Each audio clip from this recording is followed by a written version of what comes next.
నా భక్తులు, ప్రభువు స్వరము స్తుతించబడును గాక. నేను అరుణ్ పిఎస్ మట్కిని. మీ అందరికీ ధన్యవాదాలు. ఈ రోజు ఏప్రిల్ నెల 81వ రోజు. ఇది 2025 సంవత్సరంలో 4వ నెల. జార్ఖండ్ రాష్ట్రంలోని లోహర్దగా జిల్లాలోని దియోదారియా గ్రామ అడవులకు నా పర్యటనలో ఈరోజు 5వ రోజు. ఈ అడవుల్లో తిరుగుతున్నప్పుడు నాకు చాలా చలిగా అనిపించింది. ఆయన చెప్పిన మాటలలో ఒకటి బైబిల్ వచనం ఆధారంగా చెప్పబడింది.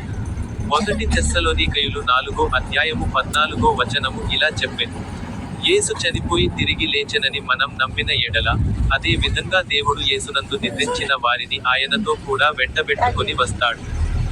మీ అందరికీ హృదయపూర్వక శుభాకాంక్షలు.